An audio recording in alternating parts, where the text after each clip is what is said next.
So I discovered this chemical in the brain that essentially makes people good.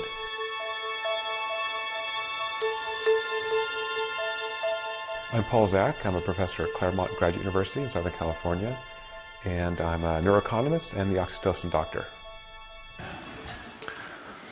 This little syringe contains the moral molecule.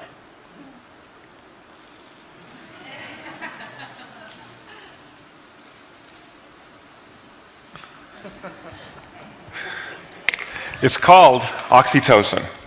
So oxytocin is a simple and ancient molecule found only in mammals.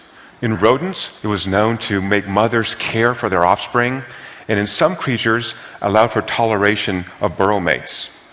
But in humans, it was only known to facilitate birth and breastfeeding in women, and is released by both sexes during sex.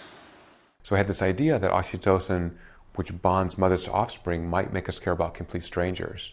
And so over a series of about 10 years, I ran a lot of experiments showing indeed that oxytocin does make us care about complete strangers.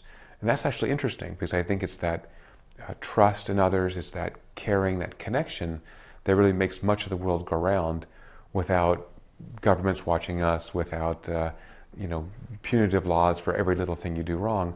We're essentially connecting to each other, and that motivates us to behave in good ways. So we have two kind of really interesting findings. One is that when your brain is flooded with oxytocin, people experience empathy. That is, they share the emotions of others. So it seems to me that it's empathy that makes us care for others. It's empathy that makes us want to help others and actually behave in moral ways. But the second is, this is an old conjecture from Aristotle, that those who have the most oxytocin release, who are the most empathic, have better relationships of all types and are in fact happier. So virtue makes us happy through the working of oxytocin. I think that's big news because I think many of the great books in literature, in philosophy, in religion have claimed that we should be good because it's good for us. But now we see that this chemical that reduces stress, connects us to other people, literally makes us happier. And so if we want to live a happier life, the answer is it's in relationships.